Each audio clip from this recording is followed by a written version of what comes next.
Boa tarde, estamos aqui também no Instagram da doutora Ana Carolina, estamos ao vivo. Hoje estamos aqui com a doutora Ana Carolina Tedoldi, acho que eu falei certo, né? Tá certo. Pronto. Ana é advogada especializada em direito imobiliário e planejamento patrimonial da família, e gestora imobiliária e atua no Rio de Janeiro. E hoje nós vamos conversar sobre um tema, né, Ana, que interessa muita gente no Brasil, que é o planejamento patrimonial na alocação de imóveis. A gente tem uma realidade assim de investimento no Brasil muito tradicional ainda, né? Poucas pessoas investem em renda variável, a maioria são investimentos mais seguros, mais fixos, e os imóveis ainda são um tipo de investimento assim preferido pelos cidadãos brasileiros. Mas hoje a nossa conversa vai ser falar um pouquinho das consequências tributárias, societárias que essas pessoas investem e às vezes não sabem bem essas consequências. Então a gente vai tratar sobre esse tema. Eu queria te agradecer, Ana, passar a palavra para você também, dar boas-vindas, né, ao pessoal do Instagram aqui que nos acompanha pelo YouTube. E muito obrigada, eu tenho certeza que vai ser um tema importante para muita gente. Eu que tenho que te agradecer, Márcia, muito obrigada por mais essa parceria que a gente faz juntas, né? Boa tarde a todos, pessoal aqui do YouTube, pessoal do Instagram. Essa live está sendo transmitida simultaneamente, então vocês, né, vejam o que melhor lhe convém para estar assistindo. Mandem os convites para quem vocês conhecem, compartilhem essa live. Ela vai ficar gravada, mas é bom que vocês participem, enviem suas dúvidas, porque aqui a gente pode dirimir melhor essas dúvidas que possam surgir, né? E a gente conta com a participação de todos. Bom, eu e a Márcia, nós fazemos parte, né? A Márcia, para quem não conhece, está aqui no meu perfil, a Márcia ela é contadora, né? Ela atua em Pernambuco, não é isso, Márcia? Exatamente. E a gente faz parte do time Holding Brasil, que é um time de profissionais especializados em planejamento patrimonial da família, no qual a gente se utiliza principalmente do instituto, do sistema da holding familiar. E aí a gente escolheu esse tema para falar, né? Eu sou advogada, atuo em direito imobiliário e também sou gestora imobiliária, tenho uma imobiliária que atua com a administração de imóveis, principalmente na locação. E a gente vive diariamente, né, os problemas do cliente, aquilo que chega até nós, e muitas vezes é sempre assim, uma pedra no sapato. Né? E a locação de imóveis, como a Márcia disse, realmente é um dos investimentos ainda mais seguros no país. A nossa origem portuguesa, espanhola, italiana, como é a minha, tem a cultura de investir em imóveis. Né? A gente investe, aquela famosa frase, a classe média brasileira, o maior sonho da classe média é a casa própria. Depois que ela tem a casa própria, ela já começa a pensar na casa de campo, na casa de praia. Aí ela, então, adquire ou a casa de campo, a casa de praia, ou ambos. Depois disso, ela já começa, né, qualquer renda a mais, qualquer investimento que ela vai fazer, aí ela começa a investir em imóveis, principalmente para alocação. Também para compra e venda, para outros investimentos, mas principalmente para alocação como uma fonte de renda, ou muitas vezes também como um complemento da renda, seja da aposentadoria, ou enfim, ou viver mesmo da renda da alocação. E a alocação de imóveis hoje, tem até uma pesquisa que foi divulgada no início do ano, que cerca de 80% a 85% dos imóveis, e aí a gente inclui imóvel residencial e comercial, eles são alugados por pessoas físicas. Né? Os locadores que figuram no contrato de locação são pessoas físicas. E aí isso aí traz uma preocupação para a gente. Por quê? Porque junto com essa locação tem a tributação, né? Essa tributação da locação. qualquer rendimento auferido de aluguel, a pessoa física necessariamente ela precisa recolher o imposto de renda. Né? E como é que acontece isso? O imposto de renda tem uma alíquota progressiva, vai depender de qual é o aluguel auferido, né? Mas se você recebe, aí a Márcia pode me falar melhor, até R$ 1.903 e alguma coisa, você fica ali na faixa de isenção. E aí, mais de quanto, Márcia? 4 ou 5 mil reais, você já passa a recolher 27,5% de imposto de renda, não é isso? Isso, exato. 4.630. Aí você já tem que recolher 27,5% de imposto de renda. Menos uma parcela deduzida de 693, tem uma dedução, né? Mas essa dedução ela é sempre fixa. Se você recebe 5 mil, 10 mil ou 30 mil reais de aluguel, vai ser 27,5 menos essa parcelazinha de dedução, que é um valor fixo. Então, no fim das contas, na mão do locador, de quem está alugando o imóvel, não chega aquele valor que ele negociou com o inquilino, com o locatário que está lá no contrato de locação. Chega menos, porque ele vai ter que recolher o imposto de renda. E como é que ele faz esse recolhimento? Né? Vai depender de quem está do outro lado, quem é o inquilino dele. Se o inquilino é pessoa física também, quem vai recolher esse imposto de renda é o próprio locador, através do Carnê-Leão, e ele vai recolher isso mensalmente. E hoje em dia, né, Márcia, o Carnê-Leão é gerado automaticamente no próprio sistema, né? Joga a informação. Hoje a gente tem o Carnê-Leão Web, que você, pelo próprio site da Receita Federal, por meio do acesso ao ECAC, que o locador ele só precisa do certificado digital, ele consegue fazer a inserção desses rendimentos e a própria Receita Federal vai gerar o DAF para pagamento. O que é importante citar, Ana, é que todo mundo que ofere rendimentos de aluguel tem que pagar imposto de renda, exceto se os seus rendimentos forem inferiores a 1.903. Mas passou de R$2.000, vamos colocar assim um número meio que absoluto, para ficar claro na cabeça de todo mundo, né? Já tem que pagar imposto de renda e é mensalmente, porque as pessoas acham que tem que declarar isso quando faz a declaração de ajuste anual no ano subsequente, exato, no ano seguinte, e não é. Então, tem que ser mensalmente, por meio do Carnê-Leão, que você tem que informar esses rendimentos, e aí você vai ser tributado, já pagar mensalmente, e quando for na declaração de ajuste anual, você novamente vai informar o imposto de renda que você já pagou, para que seja feita a dedução. Mas não pode desconsiderar esses rendimentos. Né, Ana? E até eu queria perguntar isso para você, assim, na sua experiência, né, como gestora imobiliária também, o que acontece com os contribuintes que desconsideram essas informações e que acabam tendo problemas, né, com a Receita Federal porque não declaram esses rendimentos? Exatamente. Tem dois problemas, né? Aquele contribuinte, o próprio locador, pessoa física, que aluga para uma outra pessoa física e não sabe que tem que fazer esse recolhimento mensal, e aí é óbvio, no ano seguinte, quando ele faz a declaração do imposto de renda dele, vai cair na malha fina e vai ser tributado com multa e juros. E tem também a questão de quando o inquilino é uma pessoa jurídica, né? E aí, muitas vezes, mora um problema até maior. Por quê? Se eu sou locador, pessoa física, e eu alugo o meu imóvel para uma pessoa jurídica, o imposto de renda que eu tenho que pagar, né, desse aluguel vai ser retido na fonte. A gente chama de imposto de renda retido na fonte. Ou seja, a pessoa jurídica, o meu inquilino, ao invés, vamos supor que meu contrato de locação seja de R$5 mil, ao invés dele me depositar, dele pagar o boleto que a minha administradora enviou de R$5 mil todo mês referente ao aluguel, ele vai me pagar, por exemplo, em torno de R$4.500, R$4.450. Por quê? Vai ser deduzido o imposto de renda que já fica retido na fonte pagadora, que é a pessoa jurídica. E essa pessoa jurídica, esse inquilino, tem então que recolher a DARF no nome do locador, tá? Todo mês, e também fazer lá os informes junto à Receita Federal. No final do ano, ele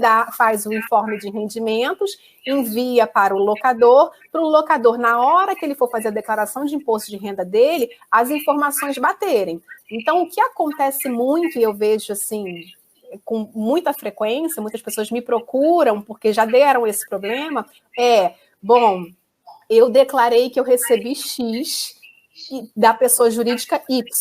Porém, na hora que a declaração do meu imposto de renda bateu lá na Receita Federal e houve o cruzamento das informações, essa pessoa jurídica Y não declarou o mesmo valor que eu. Ou foi a maior ou foi a menor. Ou então essa pessoa jurídica não recolheu aquela DARF mensalmente que deveria recolher. Ou recolheu a maior, ou recolheu a menor, ou simplesmente não recolheu. E aí o que acontece? Cai na malha fina. Há o cruzamento das informações do que a pessoa jurídica declarou que pagou de aluguel e o que ela recolheu de imposto retido na fonte, e o locador, por sua vez, também faz as declarações. Quando essas informações se cruzam, aí cai na malha fina, e aí o locador vai culpar quem, Márcia? Quem você acha? Coloquem aí no chat quem vocês acham que o locador vai culpar depois que ele faz a declaração de imposto de renda dele e ele cai na malha fina. O contador, porque ele vai dizer que é o contador que não sabia precisamente das informações, né?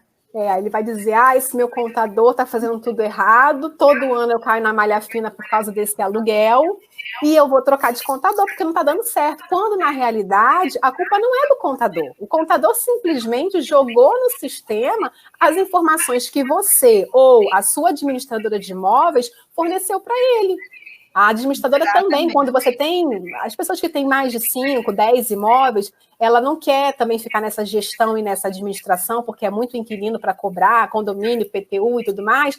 Aí as pessoas costumam contratar uma administradora de imóveis, uma imobiliária, para fazer essa gestão, essa cobrança. E aí essa administradora também tem que informar a Receita Federal anualmente, através da DIMOB, o que ela recebeu, o que foi pago, quem é o locador nessa relação, quem é o inquilino, quem pagou a quem. Então, são 3 pessoas, nesse caso, quando tem um administrador intermediano, são 3 pessoas que informam a Receita Federal. Então, são 3 informações sendo cruzadas. E aí, quando há divergência de alguma informação, pronto, cai na malha fina. Às vezes tem que pagar multa, às vezes tem que retificar, enfim. E aí acaba que o contador paga o pato, porque ele ficou no final dessa linha aí para fazer o trabalho final, quando na realidade o problema não é do contador, muitas vezes o problema é do inquilino que não fez a declaração correta, que não declarou. Às vezes acontece muito, Márcia, do inquilino, pessoa jurídica,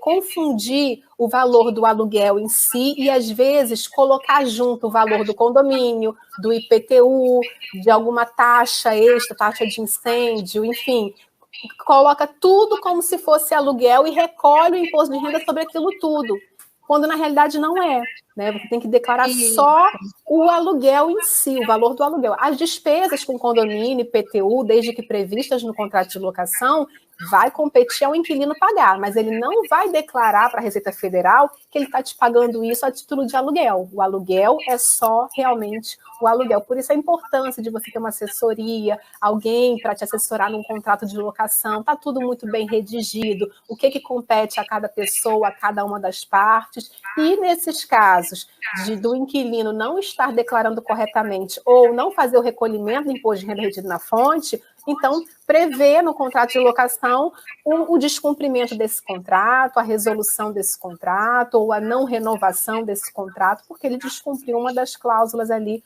contratuais. É o que eu falo, gente, para de pegar modelo no Google de contrato de locação e fazer de qualquer maneira, né? Tem que ser um documento hábil, um documento sério e correto. E aí, Márcia, que é o que a gente já vai entrando no nosso tema, por acontecer esses problemas, né, com as pessoas físicas que figuram como locadoras e pela alta carga tributária, porque ele vai ter que pagar mensalmente, seja ele pagando no Carnê-Leão ou seja o imposto de renda retido na fonte, mas ele vai ter que pagar até 27,5% de imposto de renda, né, sobre todo o aluguel auferido. Então isso fica, dependendo da pessoa, fica um valor muito alto. E aí a gente entra com a questão do planejamento patrimonial da família, justamente para evitar esses problemas de malha fina, por exemplo, e ainda ter uma economia tributária. Aí eu queria que você começasse a falar um pouquinho sobre isso. Ótimo, Ana. Antes da gente entrar na questão do planejamento, né, muita gente questiona qual é o valor de aluguel que valeria a pena fazer uma pessoa jurídica. Muita gente tem dúvida, né? Qual é o limite que eu devo manter na pessoa física e a partir de quanto eu deveria ter uma pessoa jurídica, tá? Então, veja, se você recebe um rendimento de aluguel até 3.000, aliás, desculpa, R$ 5.376,40, a gente tem um empate aqui entre a pessoa física e a pessoa jurídica, ou seja, até 5.000, vamos arredondar aqui para 5.500, não vale a pena você ter uma pessoa jurídica. Por quê? Porque uma pessoa jurídica, você vai pagar a mesma carga tributária e você vai ter o gasto aí de abertura de empresa, manutenção contábil. Porém, se o seu rendimento de aluguel ele começa a ficar perto de R$ 10.000, né? Ou como o caso que a Ana falou, né? Pessoas que começam a ter um imóvel de alto valor de rendimento, ou 2, 3, 4, 5, aí já é o caso de pensar em uma pessoa jurídica. Porque, por exemplo, R$ 10.000 de aluguel, você vai ter uma economia na pessoa jurídica de R$ 800 ao mês. Então, se você acumular isso ao ano, você consegue recuperar, né, tranquilamente os gastos de manutenção contábil. Até porque, Ana, a manutenção contábil de uma empresa, de uma administradora, né, de imóveis, ela não é tão complexa, porque não é uma empresa que tem folha de pagamento, né? Não é uma empresa que tem uma atividade operacional, ela vive de locação, que geralmente são 2 ou 3 rendimentos, a apuração dos tributos, ela é simples de ser feita, então não tem uma complexidade para exigir desse cliente um valor de honorários grande, tá? Então, esse é um número bom. R$ 10.000 de rendimento de aluguel, comece a pensar em uma pessoa jurídica. Bom, vou criar uma pessoa jurídica que é simples hoje em dia no Brasil. A gente abriu uma empresa, né? Hoje em dia a gente não tem mais nenhuma burocracia como tínhamos até então. Então, hoje a gente abre muito rápido, os sistemas estão todos integrados. Abre a empresa, essa empresa ela vai ser aberta ou como administradora de bens de imóveis próprios, né, que tem um CNAE específico. E aí, qual é o problema ou a consequência, vamos chamar assim, né, de você abrir essa empresa como administradora de bens de imóveis próprios? É porque vai ter a incidência do ITBI. A Constituição Federal, né, Ana, acho que é o artigo 155, ela fala sobre a imunidade do ITBI na integralização, exceto quando a atividade preponderante for de compra e venda e locação. Exato, for atividades imobiliárias. Então, você abrindo uma administradora, o sócio ele vai ter que lembrar que vai integralizar, ou seja, vai existir a transferência de titularidade, né, da pessoa física para uma pessoa jurídica agora, mas que vai ter a incidência do ITBI. Isso é ruim nem sempre, porque, veja, a economia que você vai gerando de tributos vai fazer com que esse valor do ITBI seja rapidamente pago. Então, nem sempre vai ser ruim. Tá? Agora, existem outras soluções melhores? A resposta é sim. E aí, eu quero também avançar para que todo mundo que esteja nos escutando tenha esse nível de consciência. Existem outras soluções melhores. Mas, por enquanto, que a gente não vai apresentar essa solução, né? Essa empresa administradora, ela vai ficar no lucro presumido, porque ela é vedada de participar do Simples Nacional. Está lá no artigo 17 da Lei 123, né, que é a Lei do Simples Nacional, inciso 15. Então, as empresas que realizam atividade de locação de imóveis próprios são vedadas de participar do Simples Nacional, então elas vão necessariamente para o lucro presumido. E aí, qual é a alíquota de imposto de renda, contribuição social, PIS e COFINS que essas pessoas jurídicas terão que recolher? A alíquota é de 11,33% ao mês. Então, vamos supor que você tem um rendimento de 20 mil reais. Se você tiver na pessoa física, você vai pagar aí em torno de 5 mil. Se você tiver numa pessoa jurídica, você vai estar pagando 1.000 e poucos reais. Então, é de 27,5 menos os 696 lá de parcela a deduzir, para 11,33. Veja, é uma redução significativa. Então, aí você pode falar, não, mas vai ter o gasto de manutenção dessa pessoa jurídica, vai. Mas a economia ainda vai ser infinitamente maior, tá? Então, esse é o primeiro ponto que eu queria chamar a atenção. O segundo ponto é você se utilizar de todos esses imóveis. Eu não sei se tem pergunta até agora, Ana, a gente tirar... Tem algumas, mas pode continuar aí que eu faço. Tá. Depois dessa minha fala, a gente dá uma pausa para responder, para não quebrar, né? Então, o segundo ponto é o seguinte, é se pensar, não, eu vou abrir uma pessoa jurídica para eu ter um planejamento tributário, para eu pagar menos tributos, que é uma estratégia lícita, lógico. Todo mundo quer pagar menos tributos no Brasil, dentro da legalidade, né? Por que não eu já utilizar essa pessoa jurídica para organizar esses imóveis? Porque, como a Ana colocou no início, né, os imóveis, muitas vezes, são a fonte de renda da família. Né? Então, assim, às vezes é a fonte complementar, mas às vezes é a fonte que sustenta mesmo. Porque você depender da aposentadoria no Brasil, ninguém consegue nem pagar os remédios. Então, os brasileiros têm outras alternativas de renda, dentre elas o rendimento de locação. Então, o que a gente está querendo falar? Se você vai abrir uma pessoa jurídica para ter essa redução tributária, por que não você pensar em já organizar a sucessão desses bens imóveis, que muitas vezes é o patrimônio principal da família, já que você vai ter uma pessoa jurídica constituída? Mas eu vou dar uma paradinha para a gente responder as perguntas, Ana. Aí não, só voltando aqui, estou falando agora pelo Instagram, tá? O Fernando fala assim, ó, passei para o contador o valor recebido na conta bancária, mas a imobiliária declarou outro. Aquela questão da divergência na hora de declarar o imposto de renda, né? Mas tem como escapar desses riscos de divergência? Não, cada fonte pagadora tem que declarar corretamente o valor que recebeu e o valor que foi retido de imposto de renda, né? Tem uma declaração chamada DIF, que é a declaração de imposto de renda retida na fonte, né, da pessoa física, que a gente declara. Então, assim, se você reteve imposto de renda, você tem que declarar. Então, não tem como escapar. O sistema é cruzado para receber todas as informações. Então, você tem que declarar corretamente, tá? Agora, assim, eu já peguei um caso no escritório em que o aluguel era dividido. Uma parte ia para a mãe, outra parte ia para o filho, e outra parte ia para o outro filho.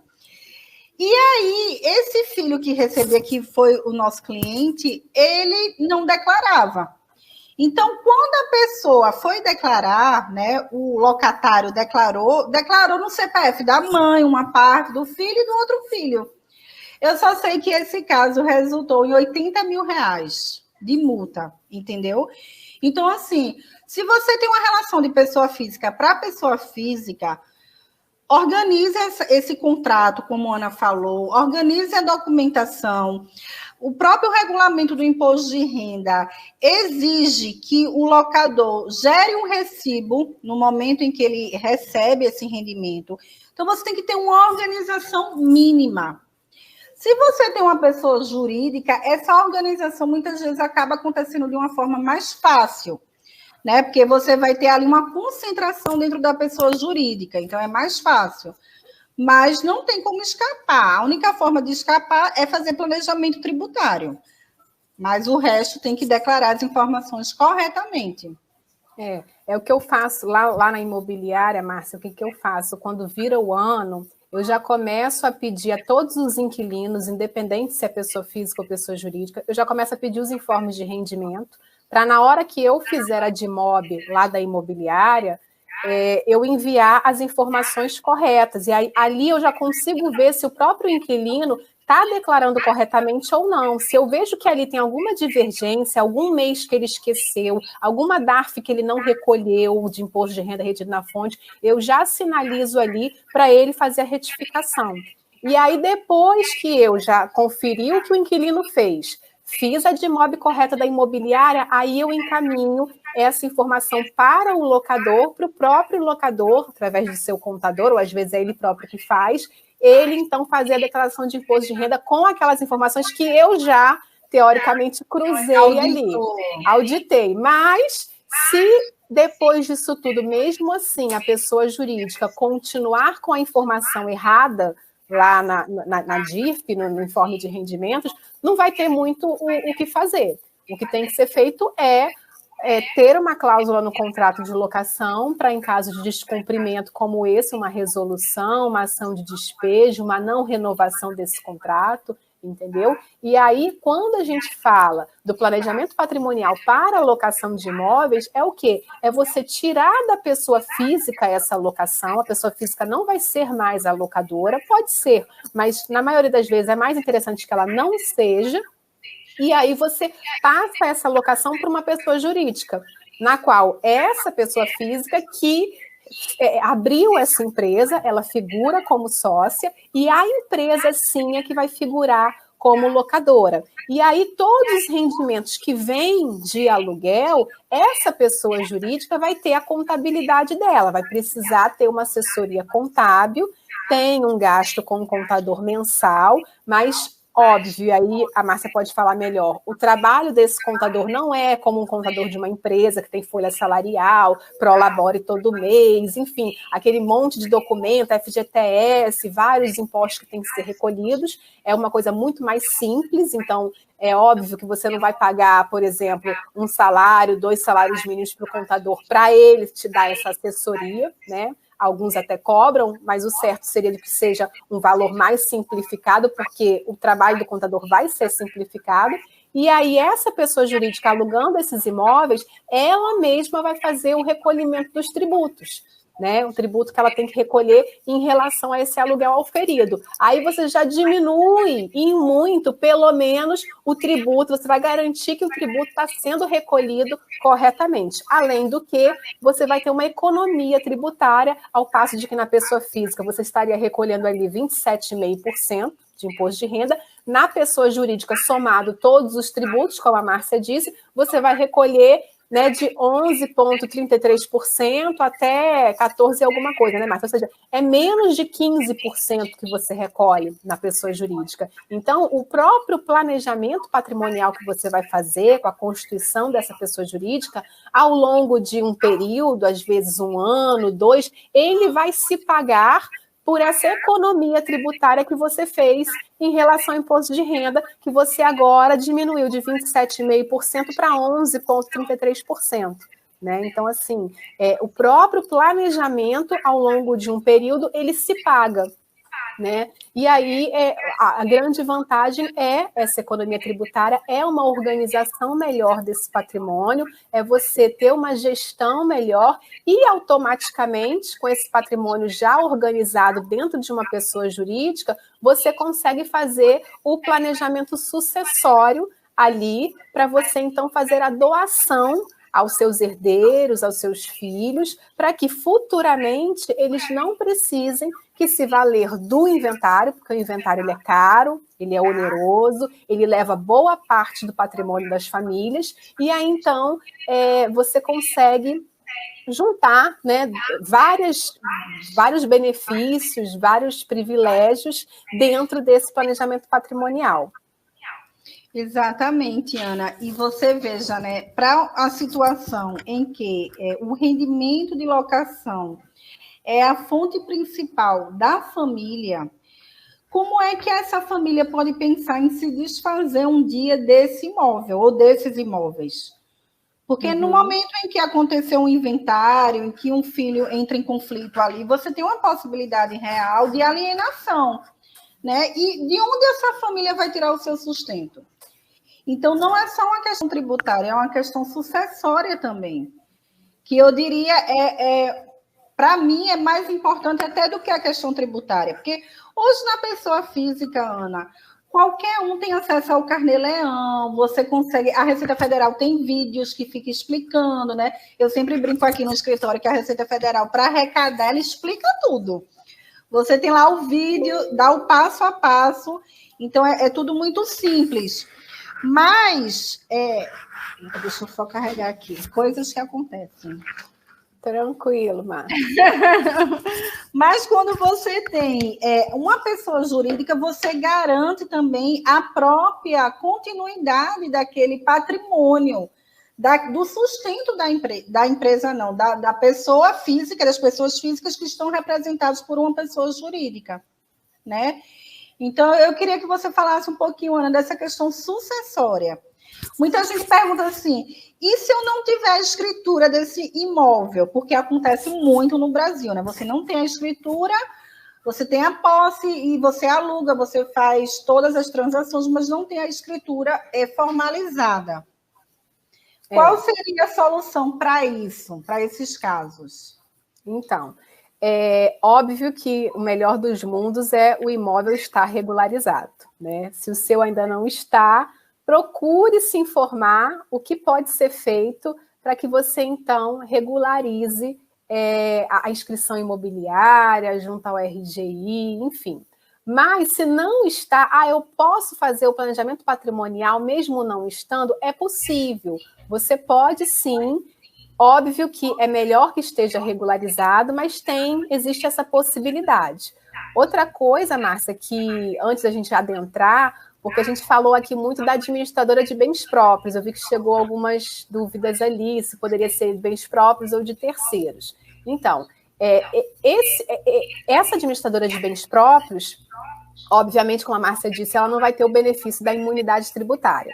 Quando a gente faz o planejamento patrimonial, existe uma outra possibilidade, que aí a gente se utiliza do sistema, e a gente chama de sistema da holding familiar, mas pode ser utilizado qualquer nome, tá? Holding familiar, holding patrimonial. Essa palavra holding vem de segurar, você segurar o seu patrimônio, dar uma maior segurança, tá? Mas podem utilizar o nome que quiser, não precisa necessariamente ter como objeto social participações, ter como objeto holding familiar, né? E aí, nesse sistema, a gente constitui, né, algumas células. Vai depender do perfil, do patrimônio da família, do arranjo familiar e do patrimônio que essa família busca, então, proteger.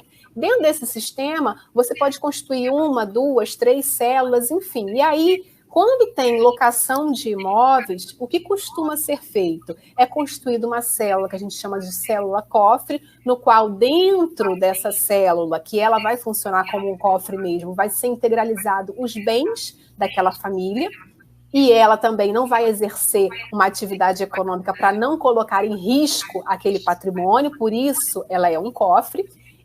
E aí você constitui uma outra pessoa jurídica, que pode ter os mesmos sócios ou não, para efetivamente fazer a locação desses bens. Para você ser locador, você não precisa ser proprietário.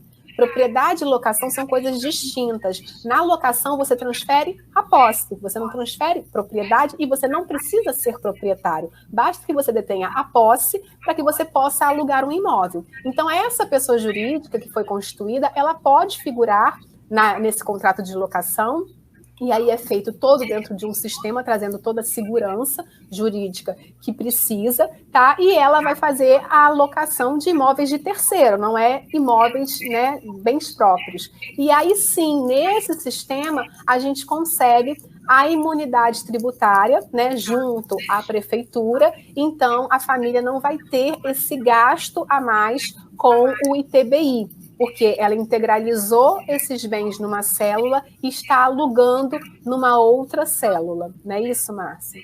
Exatamente. E esse sistema, Ana, além de proporcionar a sucessão, também possibilita a imunidade do ITBI, que a gente sabe que o ITBI, né, dependendo da diferença entre o valor de mercado e o valor do imposto de renda, ele acaba sendo alto.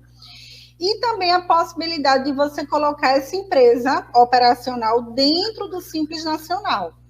Porque o artigo 17, o inciso 15º que eu mencionei, ele veda a alocação de imóveis próprios, né? Então, ele não trata de imóveis de terceiros. Então, os imóveis de terceiros podem ser enquadrados dentro do Simples Nacional, que dependendo do anexo, você pode ter uma alíquota aí de 6%, né? Até R$8.000 de rendimentos. Desculpa, R$80.000 de rendimentos. São tantos números que a gente vai se confundir. Então, você tem uma faixa boa, na primeira faixa ali, dentro do anexo 3, que vai te dar uma alíquota de 6% de imposto de renda. Então, imagine a possibilidade, né, de você sair aí de 27,5% para 11,33%, num sistema bem tradicional, vamos chamar assim, para 6% no sistema mais estratégico, onde você consiga fazer um planejamento tributário melhor e fazer a sucessão por meio de uma holding familiar, desse sistema de holding familiar, e garantir que esses imóveis perpassem aí de geração em geração para continuarem dentro do seio do patrimônio dessa família. Então, é uma redução muito significativa. Realmente, né? Que eu falo, o planejamento, existem as etapas, né? Você faz o planejamento patrimonial e não necessariamente o planejamento sucessório. Vai depender da etapa que você quer, então, finalizar ou deixar ali em stand-by. Você simplesmente pegar os seus imóveis e levar ele para dentro de uma pessoa jurídica, integralizando ele no capital social, você está realizando ali um planejamento patrimonial que muitas vezes vai ter um objetivo, inclusive, tributário, como é esse caso da alocação de imóveis. Você vai ter uma economia tributária, né, tremenda, é uma vantagem e não tem nada de errado em fazer isso. A lei permite. E outra coisa é você já planejar a sucessão. Você já faz o planejamento sucessório para que seus herdeiros, no caso, seus filhos, netos, enfim. Você precisa estar assistido por um profissional, até mesmo para, na hora de você planejar essa sucessão, estar respeitando a legítima. O que é legítima? Né? Eu só posso dispor de até 50% do meu patrimônio. 50% do meu patrimônio eu disponho da maneira que eu quiser. Para quem eu quiser, pode ter grau de parentesco ou não, pode ser o marido, a esposa, um filho. Eu posso beneficiar mais um filho do que outro? A lei brasileira permite até 50%. Até 50% do seu patrimônio, você faz o que você quiser. Os outros 50% necessariamente faz parte da legítima, que é o quê? Vai ter que ser distribuído entre os herdeiros necessários. Né? No caso, se você tiver descendentes, vai ser entre os descendentes. Tem cônjuge, o cônjuge vai concorrer nessa sucessão. Não tenho descendentes, mas tenho cônjuge e ascendente. Então, o cônjuge concorre com o meu ascendente, no caso, meu pai ou meu avô. Não tenho descendente, não tenho ascendente vivo, só tenho cônjuge. O cônjuge fica com a totalidade. Não tenho descendente, não tenho ascendente, não tenho cônjuge. Aí sim vai para os colaterais, no caso, os irmãos, que não fazem mais parte da legítima. Legítima é ascendente, descendente e cônjuge. Então, essa legítima, ela precisa ser respeitada. Então, por isso que, eu vou fazer um planejamento patrimonial e sucessório, você precisa fazer com um profissional que esteja habilitado para isso, que tenha esse conhecimento, até mesmo para ele respeitar toda a legislação, que a legislação manda, né, para depois não ser configurada uma futura nulidade ali daquele planejamento. Então, assim... Se você me permite, eu vejo muitas situações em que as pessoas abrem um CNPJ, até às vezes com KNAI de holding, e acham que estão fazendo planejamento sucessório. E é importante a gente esclarecer para todo mundo aqui que isso não é planejamento sucessório. Não é o fato de você ter estabelecido o KNAI de holding que você fez, de fato, a sucessão das cotas, respeitou a legítima, nada disso. Muita gente fala assim, não, mas eu já abri o meu CNPJ, já resolvi esse problema. Não resolveu. Como a Ana falou, você pode ter resolvido o problema de planejamento patrimonial, né? Mas não do planejamento sucessório. Por isso que quando a gente se apresenta no time Holding Brasil, a gente coloca especialista em planejamento patrimonial e sucessório, que são etapas diferentes e coisas diferentes. O ideal é que essa família que tenha imóveis, ela faça tudo, né, ela tenha uma eficiência tributária, ela faça o planejamento patrimonial e o planejamento sucessório. Entendeu? Se ela não conseguir fazer isso em um primeiro momento, ela vai fazendo gradativamente. Mas ela tem que ter essa consciência de que ela precisa ter esse nível de planejamento maior. Que a gente tem que partir para essa cultura do planejamento, né? Que ainda é muito incipiente no Brasil. Só um parênteses assim, nesse aspecto, que as pessoas acham que abrir uma empresa resolveu o problema, né? Exatamente, é o que eu falo. Todos nós um dia não vamos mais estar aqui, né? Ninguém aqui é vitalício, ninguém aqui é para sempre. Um dia a gente vai embora. E a gente constitui patrimônio, óbvio, que é para a gente ter uma qualidade de vida melhor. Mas também a gente constitui patrimônio pensando já nas gerações futuras, pensando nos nossos filhos, no marido ou na esposa que podem vir a ficar caso você se vá primeiro, e aí você quer deixar uma situação confortável para sua família, para as gerações futuras. E hoje, o que o inventário traz para dentro de uma família, né, na realidade é um momento de terror, né? A começar que você tem que abrir o inventário em no máximo 60 dias após o óbito. Já começou que você não tem direito nem do luto direito, porque você já vai ter que começar a pensar no patrimônio que aquele falecido deixou, né, num curto espaço de tempo. Aí, se eu não fizer em 60 dias, tem problema? Posso fazer depois? Você pode abrir a qualquer momento, mas vai incidir ali pelo menos uma multa de 10% sobre o ITD, ou o ITCMD, que é o imposto que incide sobre a herança, a gente chama, né, que é o imposto da morte. Então, isso aí já torna um tumulto ali na vida daquela família, né? Então, se você puder já fazer esse planejamento patrimonial e sucessório ainda em vida, você vai permitir que a sua família tenha um luto limpo, né, que ela efetivamente consiga ter um luto sem se preocupar no que tem que pagar, nas contas, no imóvel, naquele investimento, no valor que está aqui ou que está ali, porque vai estar dentro de uma pessoa jurídica. E essa pessoa jurídica, as cotas vão ser sucedidas desde que você faça o planejamento sucessório ali dentro. É o que a Márcia falou. Muita gente, Márcia, chega para mim, eu já tenho a minha holding familiar, sim. Você pode dar uma olhadinha? Aí eu olho. Quando eu vou olhar, o que ele fez, nada mais, nada menos do que ele fez um contrato social, arquivou na junta comercial, pegou os imóveis dele e integralizou dentro daquela pessoa jurídica. E ponto final. Ele não foi ao RGI, por exemplo, quando tem imóveis, não foi ao RGI para fazer a transferência da titularidade, porque precisa, né, que essa incorporação, que essa integralização desses imóveis esteja lá registrado na matrícula do imóvel, para que efetivamente essa pessoa jurídica figure como proprietária agora. Isso não foi feito. Então, nem o planejamento patrimonial ele terminou, ainda está no caminho, né? E outra coisa é a questão do planejamento sucessório. Se a pessoa que fez, construiu uma pessoa jurídica, colocou lá seus bens imóveis lá dentro e parou por aí, se ela vem a falecer, essas cotas sociais que ela detém vão ter que ir para o inventário da mesma maneira. É melhor fazer um inventário de cotas sociais do que de bens imóveis e tudo? Efetivamente é mais simples, né? Vão requerer menos certidões, menos problemática, mas vai ter que ser feito o inventário da mesma maneira. O ITD vai ter que ser pago da mesma maneira, e é sobre o valor de mercado no momento do inventário. Então, assim, é oneroso, né? Você coloca aí, eu tenho um patrimônio, tudo que eu tenho hoje é um patrimônio de R$1 milhão.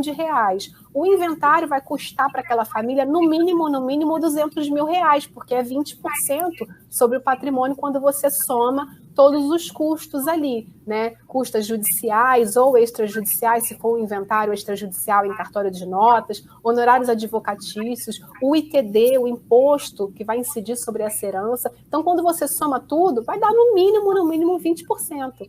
E às vezes, por exemplo, uma família não tem um patrimônio de R$1 milhão, ela não tem R$200 mil para pagar dentro de 60 dias após o óbito. E aí o que os herdeiros fazem? Ou eles simplesmente não abrem o inventário e deixa lá o barco correr, os imóveis ficam irregulares, também não vão ter como vender, porque está em nome do falecido, por exemplo, ou está em nome da empresa que o falecido é sócio, enfim.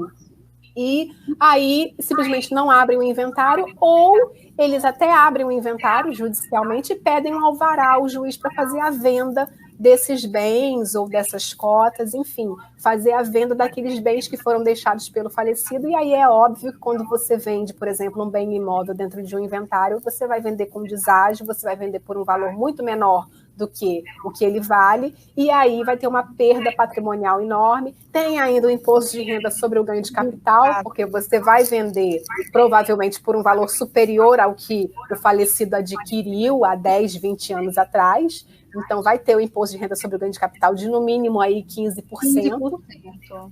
E aí, na hora que você vai somar tudo, no fim das contas, o inventário custou para aquela família 40%, 50% sobre o valor do patrimônio. E aí que a gente fala que o patrimônio não dura mais do que 2 gerações no Brasil, porque cada vez que é necessário fazer o inventário, você tem que pagar tudo isso de novo, sempre sobre o valor atualizado de mercado. E aí, através desse planejamento patrimonial da família, você consegue fazer o planejamento dessa sucessão ainda em vida, né? Os seus herdeiros vão ter um luto limpo no dia em que você não estiver mais aqui, já vai estar tudo devidamente resolvido, quem é o administrador dessa empresa, quem vai poder doar, quem vai fazer o que ali dentro, e aí a família fica numa tranquilidade maior, além do que economizou, né, muito em relação aos tributos, né, Márcia? Exatamente. E principalmente, né, Ana, se a gente pensar uma relação conjugal, né? O marido que, infelizmente, ele acaba indo primeiro do que a esposa. Vamos imaginar olha a Márcia, olha a Márcia. Isso é uma estatística enviesada, mas é verdade. Primeiro os homens que vão, depois as mulheres. Deus queira que seja assim, né? A estatística, a média, né? Mas vamos imaginar o seguinte, que essa família, principalmente a esposa, viva desse rendimento de aluguel. Então, se acontecer inventário, que aí você vai ter que distribuir aquele patrimônio com os herdeiros, a esposa vai ficar prejudicada, porque ela vai ter uma repartição ali sobre aqueles rendimentos. Se você quiser garantir a manutenção da sua esposa, ou vice-versa, né? Eu falei na brincadeira, mas ou vice-versa, dentro da holding familiar você consegue preservar isso, porque você consegue garantir, né, pelas vias contratuais, acordo de cotistas, que falecendo o esposo, a esposa vai ficar com a integralidade daquele valor, dos rendimentos de aluguéis agora da pessoa jurídica. Então, você dá uma segurança maior à própria família.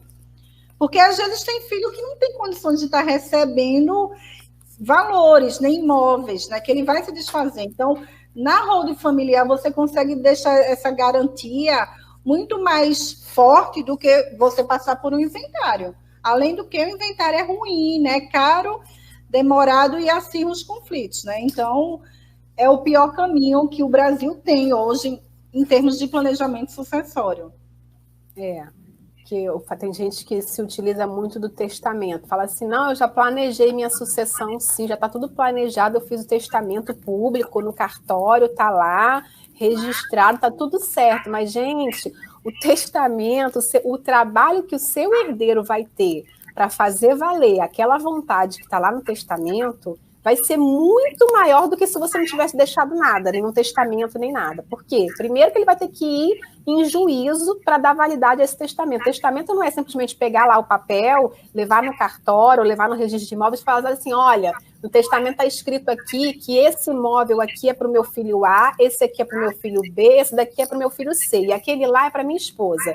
Não é assim que funciona. Primeiro você vai ter que ir em juízo para fazer um cumprimento de testamento, aí o juiz, junto com a intervenção do Ministério Público, vai ver se aquele testamento obedeceu às regras, obedeceu à legítima, se ninguém está sendo beneficiado mais do que o outro, se está tudo ok, ele homologa aquele testamento, aí depois de homologado, você decide se você quer prosseguir com o inventário judicial ou se você quer ir pela via do inventário extrajudicial, que é muito mais rápido, muito mais célere, né? Mas, enfim, é inventário da mesma maneira, vai demorar, não vai ser de um dia para o outro, e você vai ter que pagar todos os impostos, todas as custas de um inventário. Já no planejamento patrimonial e sucessório, no dia imediatamente seguinte, a única coisa que você vai precisar fazer é arquivar na junta comercial a certidão de óbito daquele que não está mais aqui, não é isso? e fazer valer tudo que está ali previsto naquele contrato social e no acordo de sócios. Ali já ficou tudo pré-programado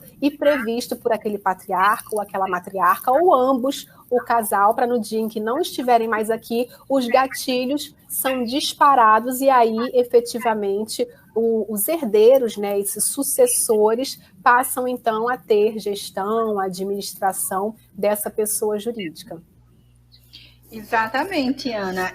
Falando do testamento, eu lembrei do caso de Aguinaldo Timóteo. Eu até gravei um vídeo, tem até outro que eu quero gravar, porque ele fez o testamento e deu uma confusão danada, né? Ele deixou a herança dele, uma boa parte, para uma filha adotiva, que eu acho que hoje tem 14 anos, é de menor. Enfim, e os irmãos entraram na justiça para anular o testamento.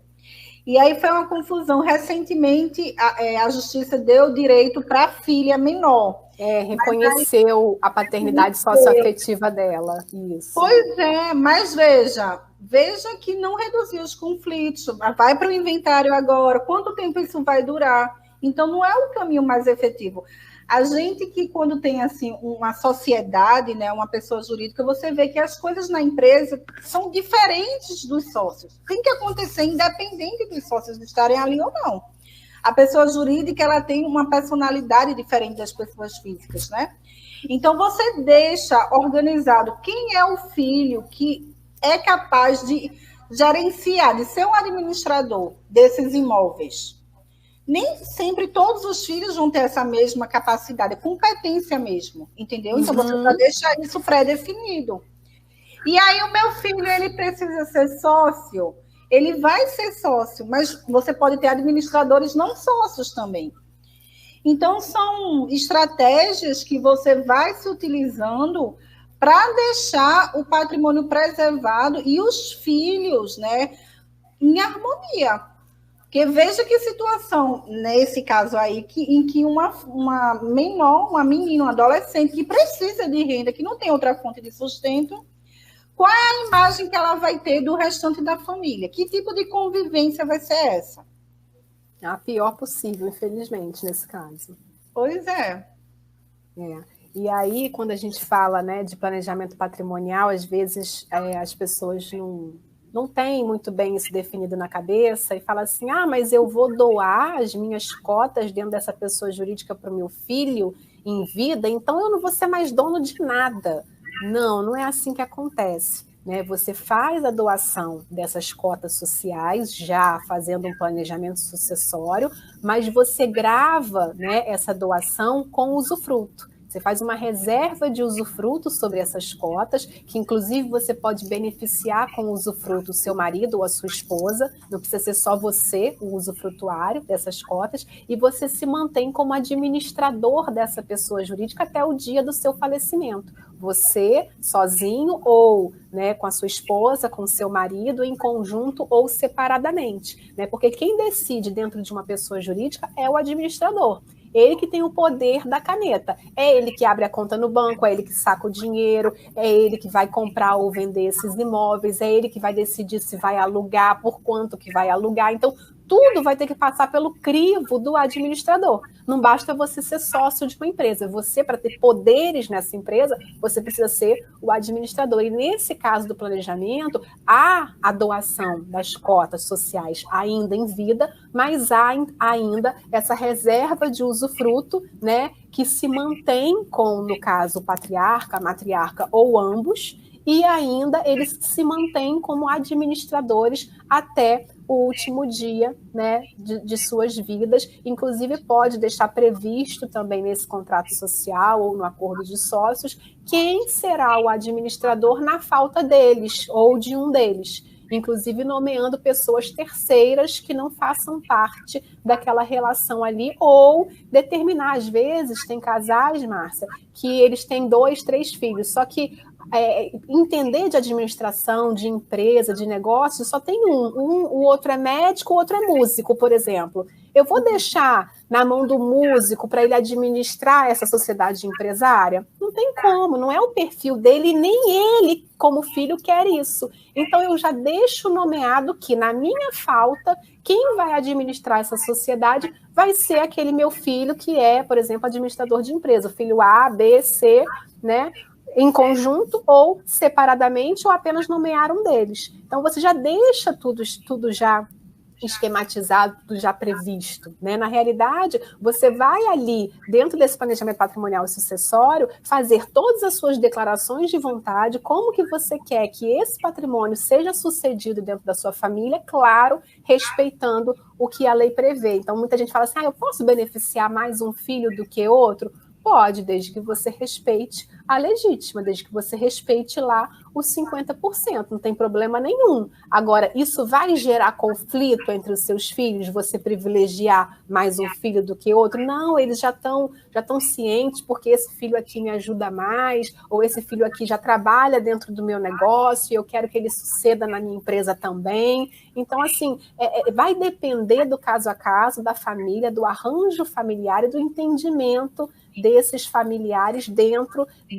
desse planejamento que é feito, né, sempre primando pela particularidade de cada um. E aí, quando a gente fala de locação de imóveis e famílias que muitas vezes vivem dessa renda, isso também se inclui, né? Porque quem vai administrar isso depois? Quem vai administrar essas locações, né?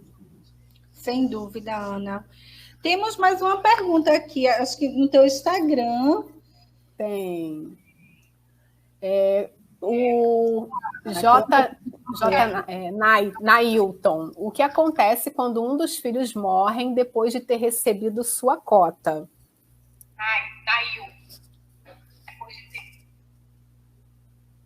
Foi, Márcia? Está escutando?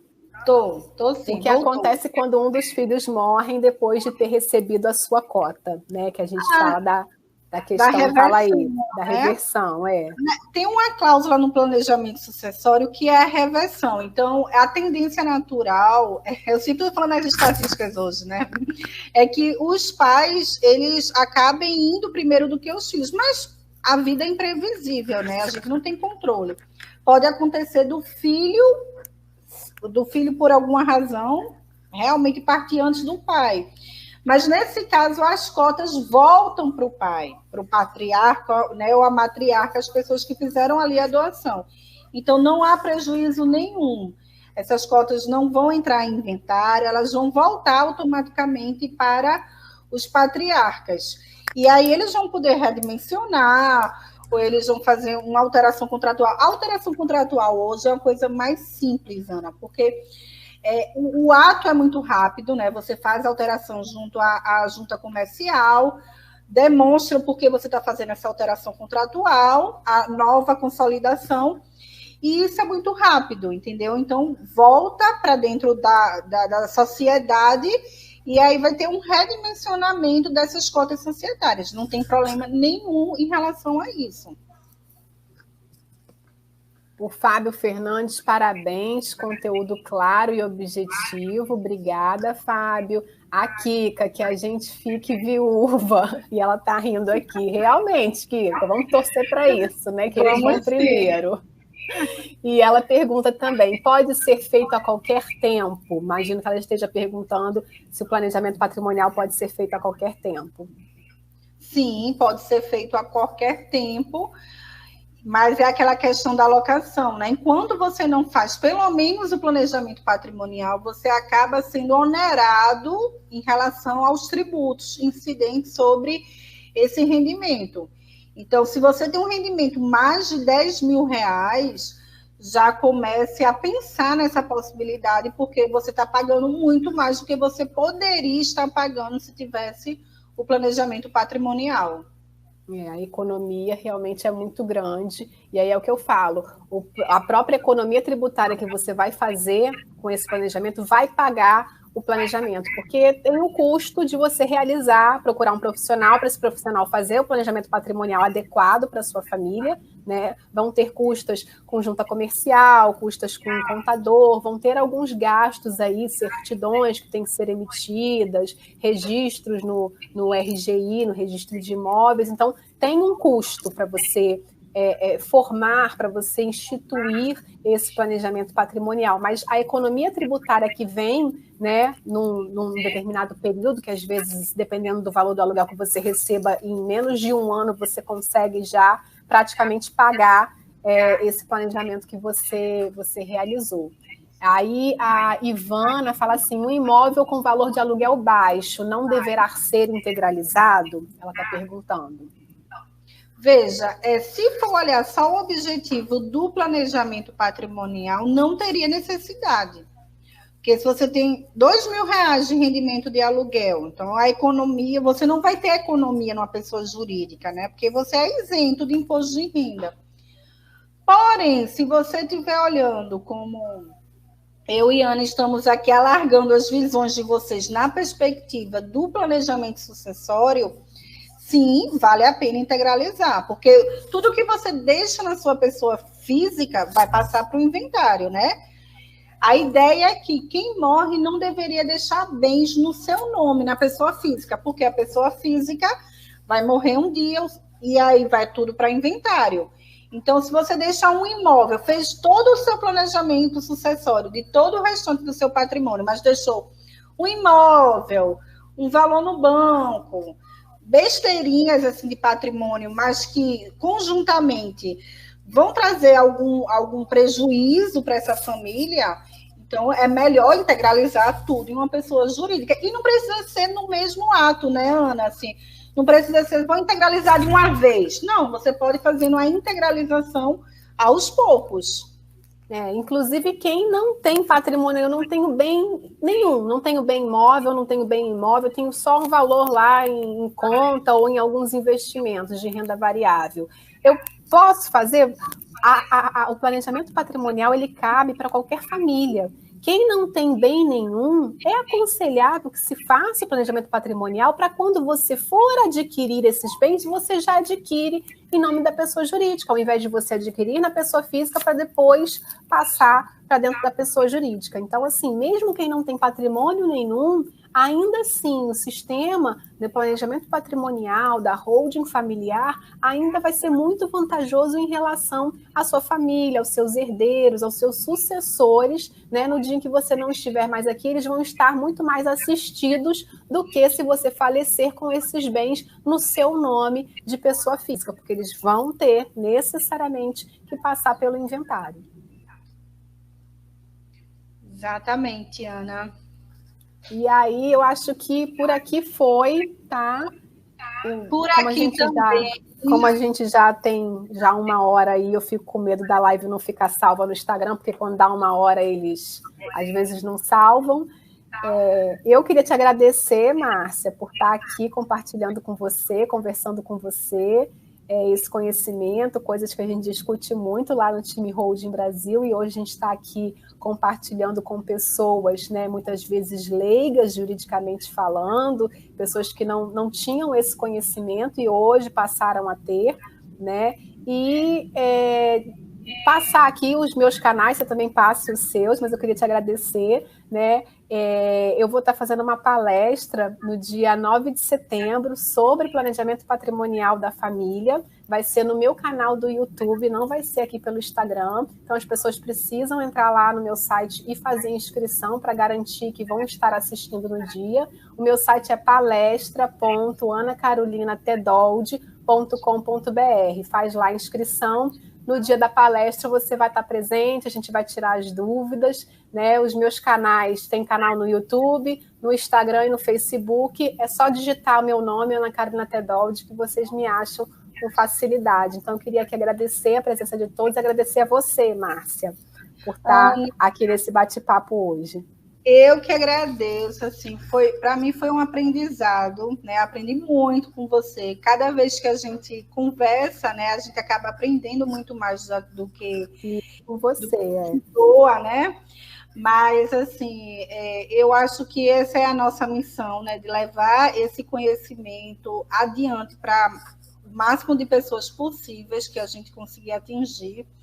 Então, eu que agradeço demais. Vamos marcar, eu já vou deixar um desafio, porque hoje o tempo acabou correndo, né? Mas vamos marcar para a gente conversar um pouquinho sobre a reforma tributária e as perspectivas de como isso vai ficar em relação à alocação dos imóveis. Vamos sim, porque as pessoas ficam preocupadas, né? Agora vai ter que tributar sobre os dividendos, a distribuição de lucros, e aí vai continuar sendo vantajoso, não vai? Tem muitas dúvidas. Administradora de bens próprios, agora vai ser obrigatoriamente ser pelo lucro real. Tudo bem que a gente só está em propostas, né? E a cada semana o negócio muda ali e a gente fica sem saber onde é que está pisando. Nada foi aprovado ainda, mas... né, são perspectivas que a gente tem que estar preparado para no dia que for aprovado, né, no ano seguinte já vai estar tudo valendo e aí as pessoas vão ter que se readequar àquilo ali.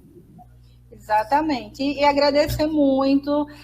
O meu também, eu sou como Ana, tudo meu nome, então só o Instagram, que é @prof.marciaferreira, mas o resto YouTube, Facebook, tudo o meu nome completo, Márcia Ferreira Neves Tavares. E, assim, sigam a mim, a Ana, a qualquer profissional do time Hold Brasil, né, Ana? Que a gente sabe que são pessoas que estão realmente em busca de lhe entregar o melhor, a melhor estratégia dentro da legalidade, a melhor estratégia para você economizar em relação aos tributos, fazer sua sucessão. E eu queria deixar meu abraço, que Deus abençoe todo mundo. E até a nossa próxima live, se Deus nos permitir. Muito obrigada. Obrigada, Márcia. Um beijão a todos aqui presentes. Obrigada.